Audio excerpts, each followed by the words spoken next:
Hi everyone, welcome to my YouTube channel. This is my first video on YouTube and it's something I've been contemplating on doing now for a while, but I've just never got around to doing it. What a better way to start it though than a video on my first ever Tesla. If you enjoy the video, can I ask that you hit the like button and subscribe to my channel so you get notifications on any new videos that I upload. Even if you don't like the video, please leave a comment and let me know why, as this is only going to help me get better in the future. But anyway, let's get to it. First of all, buying my Tesla was a bit of an impulsive purchase, but that's something I'll make a separate video about in the future as to why I made a jump going from an SUV diesel car to an all-electric saloon. One of my biggest worries about the Model 3 was the size of the car. Because I'm 6'3", the idea of going from a Range Rover Velar, which is a high-up SUV, to a low-down saloon car didn't sound too appealing. Not only that, but I was worried about the actual size of the car, which I thought would be similar to an Audi A3. All I can say is, both of these initial worries ended up being the complete opposite. The car is actually really big, and the comfort of the vegan leather seats made the car being lowered down all worth it. Aesthetically, the car is stunning. I opted for the midnight silver metallic colour, which was an additional £1,500, but totally worth it, especially with the black accents on the handles and the trims. This is the rear-wheel drive version I bought, which is the standard Model 3, and is slightly quicker also, with a dual motor all-wheel drive. That costs an additional £7,000 at the time of recording this video. After that, there is a performance model, which only adds an additional 35 miles compared to the standard, but should be a lot quicker and costs a whopping £17,000 more.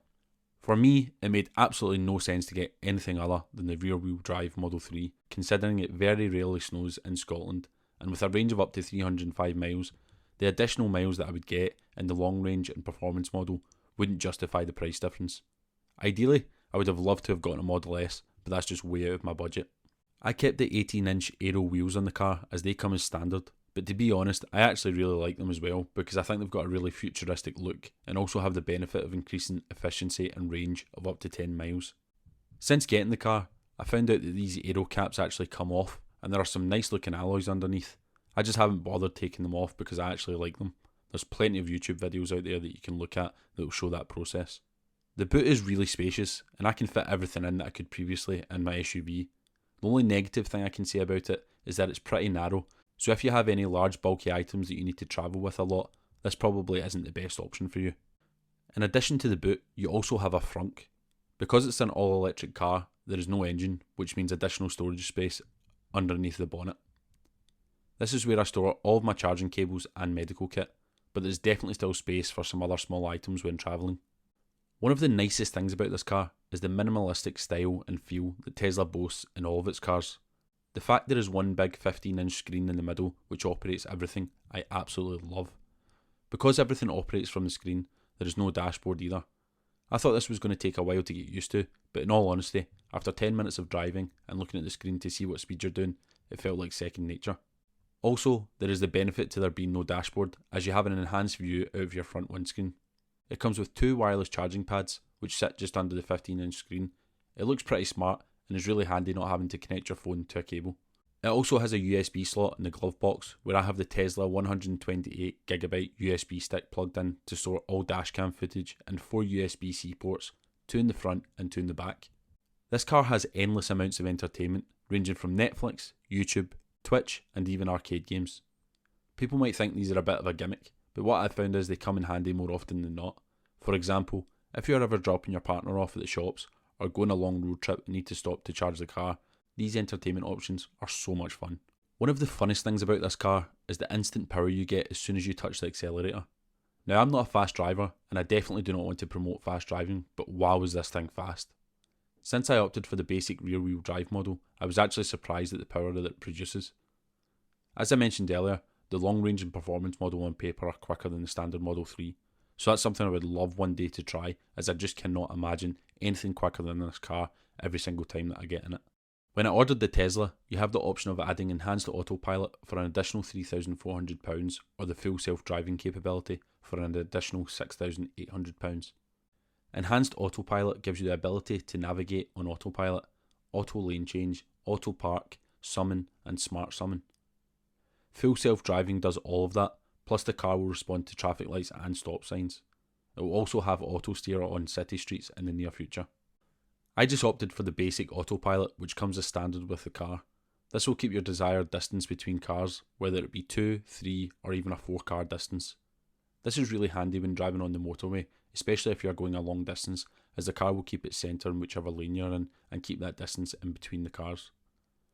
There's a couple of reasons I stuck with the basic autopilot. One, a lot of these features such as summon etc. do not work in the UK as well as they do in the US due to regulations, therefore it would have been a waste of money. 2, I can upgrade whenever I want as it's simply a software update. This means that whenever regulations do change and are approved in the UK, I have the option of upgrading my autopilot via an over-the-air software update. The only negative I see to not purchasing the upgraded autopilot when you first purchase the car is that Tesla might increase the price of these upgrades, which I think is likely due to the fact they've already done this previously when more cities and states start to approve Tesla's autopilot features. As I mentioned earlier, there are so many different entertainment options in this car. I actually keep a spare PS4 controller in the car because it's so useful when you're playing arcade games that might require a controller, and I would recommend, if you've got a spare PlayStation controller, to just use that one. The games work perfectly. The other cool thing is the buggy car game, as you get to use the Tesla steering wheel to actually drive the car in the game. Because of the consistent software updates, they are always adding new games and new features to the car, all for free. The only thing that isn't on this car at the moment that I would like to see is integration with Apple Music. It only currently supports Spotify, and I don't know if this is because they have a partnership with Spotify or the fact that Apple are actually going ahead and creating their own electric vehicle to rival Tesla, but it's still definitely something I'd like to see. My most recent cars have all had keyless entry, but not this type of keyless entry. I literally do not have a key. When I picked up my Tesla, you are given 2 key cards that you use to pair your phones to, but they can also be used as keys. This seems like such a small thing, but for me it's a big advantage, as it's one less thing you have to worry about getting misplaced or lost.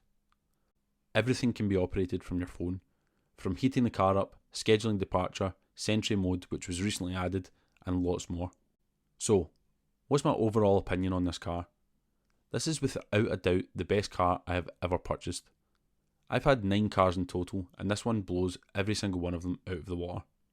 It literally ticks every single box.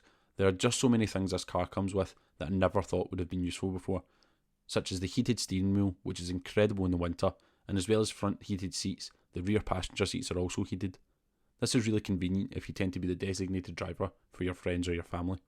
My favourite features in this car is definitely the autopilot though, when taking a long trip, as it just helps you relax that little bit more, knowing the car is keeping you central and automatically adjusting the speed to keep its distance. Autopilot combined with comfortable seats and the entertainment that I've spoken about, the Tesla Model 3 definitely provides value for money. That is my quick overview of my first ever Tesla. If you enjoyed the video, please remember and drop a like and subscribe to my channel. If you would like more detailed videos on my Tesla, such as the features alone or anything at all, let me know in the comment section below. As I said at the beginning of the video, my Tesla was an impulsive purchase, so that might be the next video that I do, and I might go into the details of how I managed to purchase my Tesla in cash. Thanks for watching, and I'll see you next time.